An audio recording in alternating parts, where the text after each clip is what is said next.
सभी स्टूडेंटों का zero to hero level physics classes में स्वागत है। आज जो हम बताने जा रहे हैं विद्युत द्विध्रुव के कारण विद्युत क्षेत्र की तीव्रता, इसका दूसरा स्थिति अक्षीय स्थिति में, पहला स्थिति अक्षीय स्थिति में पहले के वीडियो में छोड़ दिए हैं और उसको और अच्छे से समझना है तो पहले वाला वीडियो देख के आइए तो इसको और अच्छे से समझ जाइएगा, उसमें सारा चीज समझा चुके हैं।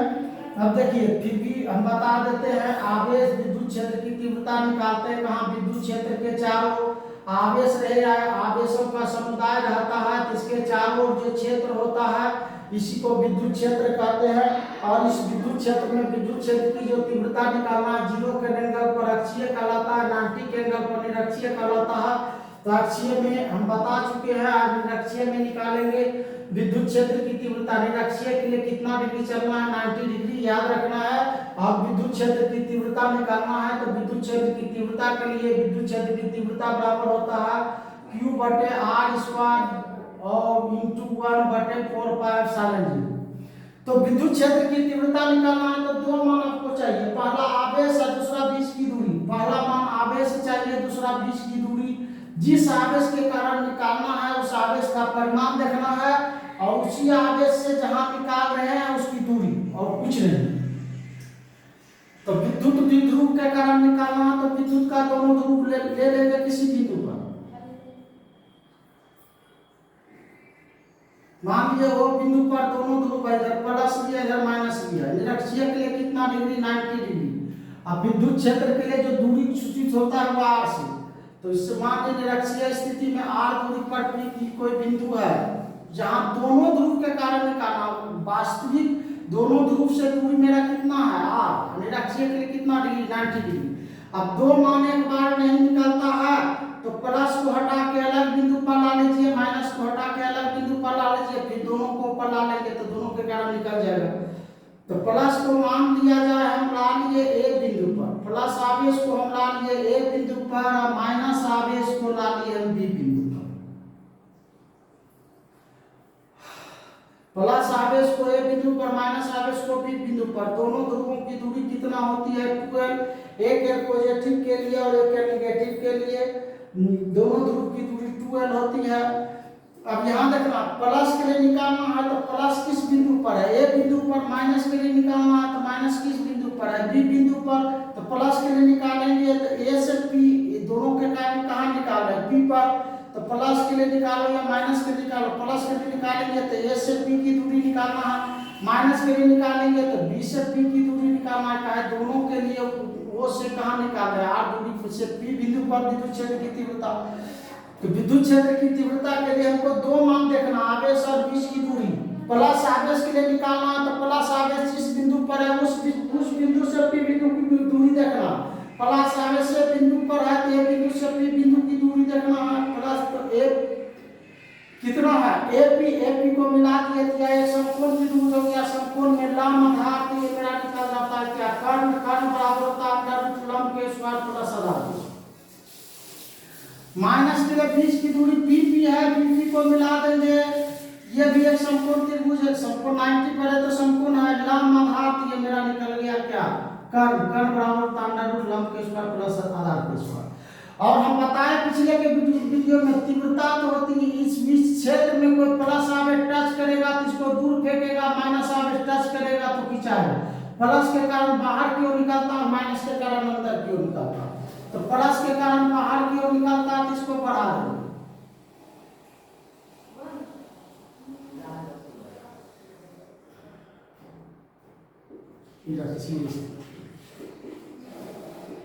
अब माइनस के कारण अंदर की ओर निकलता है तो इसको घटा देंगे। प्लस के कारण है तो प्लस किस बिंदु पर है, तो ए बिंदु पर। तो ए बिंदु पर आवेश के कारण तीव्रता होगा। अब माइनस के कारण घट के निकलता है तो ये क्या, माइनस किस बिंदु पर है, तो बी बिंदु पर। तो बी बिंदु पर आवेश के कारण तीव्रता, इसको पढ़ेंगे ए बिंदु पर आवेश के कारण तीव्रता, इसको पढ़ेंगे बी बिंदु पर आवेश के कारण तीव्रता। ए बिंदु पर आवेश के कारण तीव्रता करने का अर्थ हुआ ए बिंदु पर कौन आवेश है, प्लस आवेश, तो प्लस आवेश के कारण तीव्रता हुआ। ये बी बिंदु पर आवेश के कारण तीव्रता है तो बी बिंदु पर कौन आवेश है, तो माइनस आवेश है, तो माइनस आवेश के कारण यहाँ निकला तीव्रता।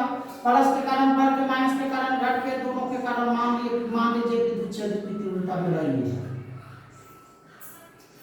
अब ये देखना, ये थीटा, ये एंगल थीटा, ये भी एंगल थीटा होगा, क्या दोनों के बीच के समद्विभाजक है। ये थीटा है तो ये एंगल भी मेरा थीटा होगा। एकांतर कोण हमेशा आपस में बराबर होता है, तो ये थीटा है तो ये भी थीटा होगा। एकांतर कोण से ये थीटा है तो ये भी थीटा होगा, ये संगत कोण से। एकांतर कोण भी आपस में बराबर होता है, संगत कोण भी आपस में बराबर होता है। एकांतर कोण से ये बराबर होने के कारण इसका मान थीटा हुआ, तो इसका मान थीटा। संगत कोण बराबर होता है तो ये संगत कोण के मान के कारण ये थीटा है, ये भी थीटा का संगत कोण बराबर है। अब हमको ये देखना है, अब देखिए प्लस के कारण ये है, माइनस के कारण ये भी है, लेकिन दोनों के कारण मेरा ये है, तो ये को भी ई में लाना है, बी को भी ई में लाना है। क्यों लाना है? क्योंकि दोनों के कारण विद्युत क्षेत्र की तीव्रता ही है। अब दोनों के कारण को से निकल रहा है बिंदु पर विद्युत क्षेत्र की तीव्रता ई होगा। तो प्लस के कारण ये, माइनस के कारण ये भी है, दोनों के कारण ये है। ये को भी ई में वियोजित करना है, बी को भी ई में वियोजित करना है। तो इसके लिए एक साधारण सूत्र की आवश्यकता होता है, हम लोग जानते हैं कोस थीटा। कोस थीटा बराबर होता है आधार बटे कर्ण।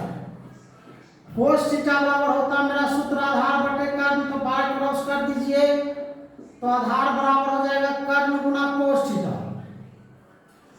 कोस थीटा बराबर होता है, चूंकि आधार बटे कर्ण, तो आधार बराबर बाय क्रॉस करने पर आधार बराबर क्या मिलता है? कर्ण गुना कोस थीटा। तो आधार निकालना है तो कर्ण में क्या गुना कर देंगे हम? Cos theta. या आधार निकालना है तो कर्ण में क्या गुना कर देंगे? Cos theta. अब थीटा है तो सामने की भुजा लंब, सामने की भुजा लंब, यहां से सीधा लंब डालिए इस पर, यहां से भी सीधा इस पर लंब डालिए। थीटा है तो लंब, ये मेरा आधार मिल गया और ये मेरा कर्ण मिल गया। इस त्रिभुज में आते हैं तो थीटा लंब आधार कर्ण। कर्ण को वियोजित करना आधार प्लस के कारण ही है, प्लस को भी ई में लाना है। तो कर्ण को वियोजित करना आधार में, तो आधार निकालना है तो कर्ण में। कर्ण का नाम क्या है? ये। कर्ण का क्या कितना वैल्यू है? ये। आधार निकालना है तो आधार, ये आधार है, चूंकि ये आधार है तो आधार निकालना है तो कर्ण। कर्ण ये है, कर्ण में क्या गुना करेंगे? Cos theta.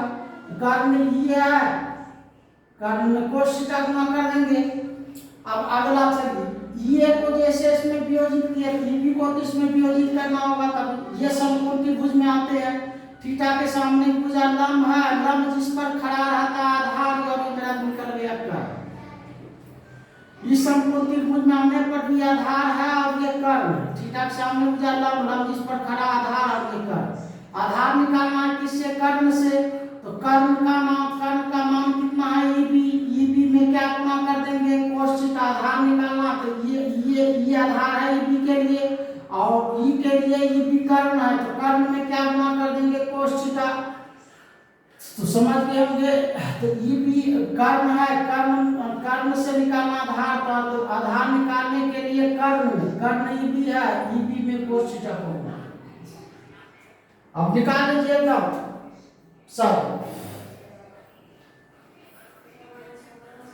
अब चलिए पहले प्लस विद्युत क्षेत्र की तीव्रता के लिए दो मान चाहिए था, पहला आवेश का परिमाण, दूसरा बीच की दूरी।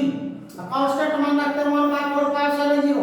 प्लस के लिए निकालेंगे तो आवेश का परिमाण q है और उसके कारण बीच की दूरी कितना है? ap का मान कितना? √r² + माइनस के लिए निकालेंगे तो माइनस बी बिंदु पर है, आवेश का परिमाण q है, इसके कारण बीच की दूरी bp है, bp का मान निकाल चुके हैं √r² + का ये कारण लंब आधार और ये कारण सबके निकाल लीजिए। प्लस q, सबके लिए प्लस हो या माइनस हो, सबके लिए p पर निकाले हैं। प्लस q आवेश के कारण p बिंदु पर विद्युत क्षेत्र की तीव्रता। प्लस q आवेश के कारण p बिंदु पर विद्युत क्षेत्र की तीव्रता। तो प्लस q आवेश किस बिंदु पर है? a बिंदु पर, और a बिंदु पर आवेश के कारण p बिंदु पर विद्युत क्षेत्र की तीव्रता ये a बिंदु पर आवेश के कारण विद्युत क्षेत्र की तीव्रता कितना होगा? 1/4πε0। आवेश के परिमाण के समानुपाती, और बीच की दूरी कितना है? √r² + l² का होल स्क्वायर। बीच की दूरी के वर्ग के, बीच की दूरी के विद्युत क्षेत्र की तीव्रता आवेश के परिमाण के समानुपाती, और बीच की दूरी के वर्ग के, बीच की दूरी इतना कितना है, तो वर्ग के विध कर्मानुपाती। स्क्वायर से रूट खत्म हो जाएगा, तो ई ए बराबर हो जाएगा 1/4 पाई एप्सिलॉन 0 क्यू बटे R square plus L square. क्यों, रूट से स्क्वायर से रूट खत्म हो गया।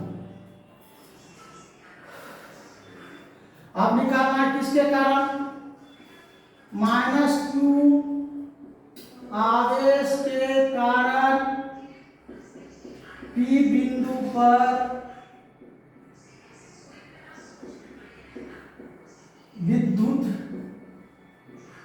क्षेत्र की तीव्रता।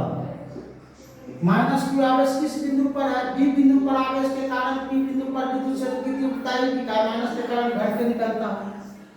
तो E बराबर हो जाएगा 1/4 पाई एप्सिलॉन 0 कांस्टेंट माना विद्युत क्षेत्र की तीव्रता माइनस के आवेश के परिमाण, चिन्ह है परिमाण लेना है। अब बीच की दूरी माइनस के कारण P बिंदु का कितना निकाले हैं, अंडर रूट कितना R square plus L square, बीच की दूरी के वर्ग के विध कर्मानुपाती, बीच की दूरी के वर्ग के विध कर्मानुपाती, बीच की दूरी के वर्ग के विध कर्मानुपाती। स्क्वायर से रूट खत्म हो जाएगा, तो ई बी बराबर हो जाएगा 1/4 पाई एप्सिलॉन 0 क्यू बटे R square plus L square. अतः पी बिंदु पर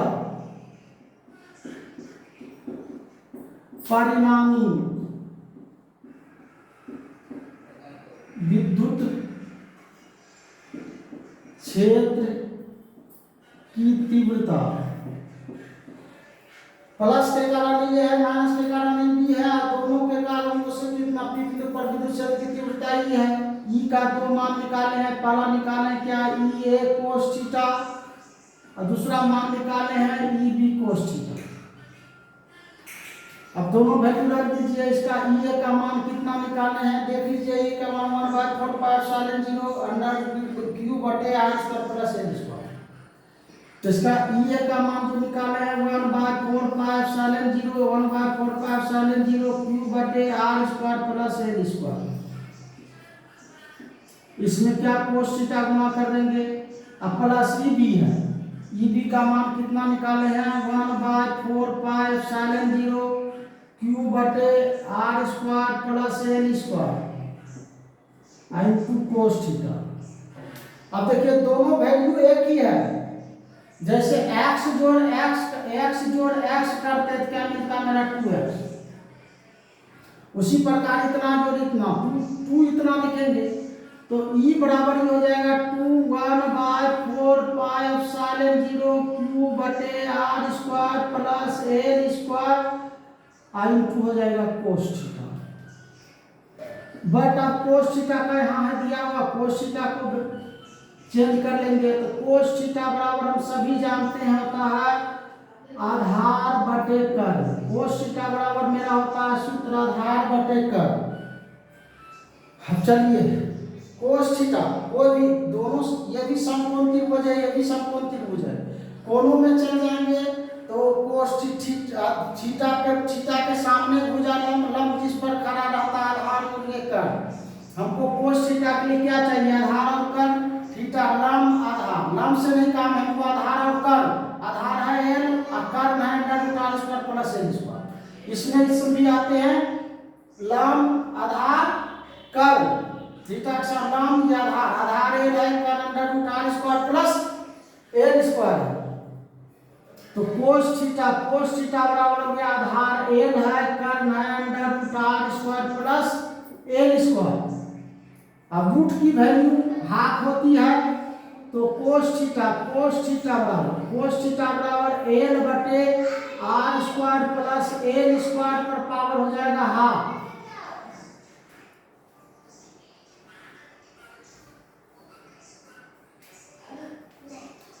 तो यहाँ भी cos थीटा का वैल्यू निकालिए, एल बटे R square plus L square पर पावर कितना हाफ।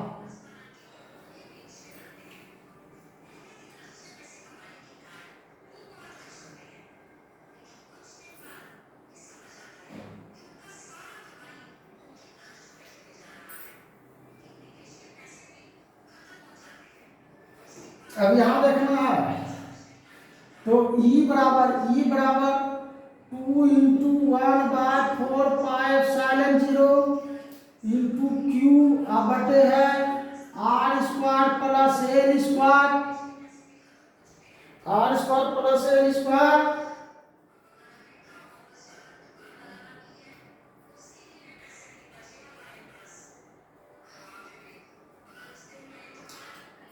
टू इंटू 1/4πε क्यू बटे R square plus L square और इंटू है कोस थीटा। कोस थीटा का वैल्यू निकालना है, क्या निकाले हैं, एल बटे R square plus L square पर पावर निकाले कितना हाफ। अब 2 को एल में गुना कर देते हैं तो क्यू गुना 2l का मान पी होता है, विद्युत द्विध्रुव आघूर्ण। नहीं समझ में आ रहा है तो विद्युत द्विध्रुव आघूर्ण का वीडियो देख के आइए, वहां समझा चुके सारा चीज। तो 2 को l में गुना कर देंगे तो q गुना 2l का मान हो जाएगा विद्युत द्विध्रुव आघूर्ण, जिसे p से सूचित किया जाता है।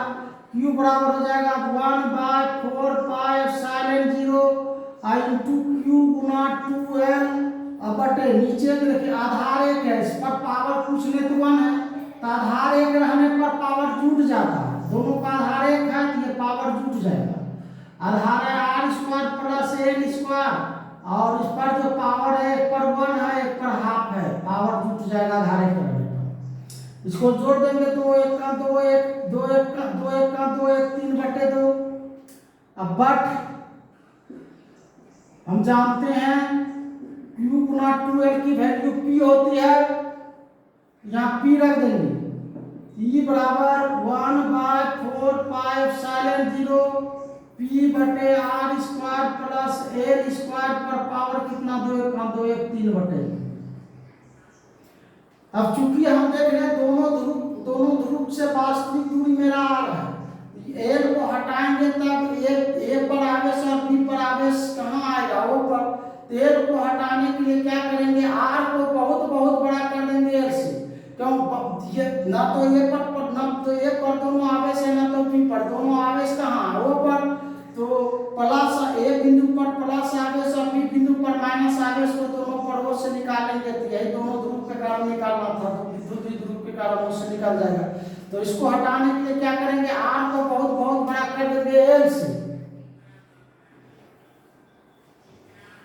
तो यदि आर बहुत बड़ा हो एल से, यदि आर बहुत बड़ा हो एल से, आर बहुत बड़ा एल से, तो आर से बहुत छोटा एल हो गया, एल 0 हो गया, समाप्त हो गया, एल यहाँ से खत्म हो गया, तो इतना आर के स्क्वायर पर पावर 3/2 बचा।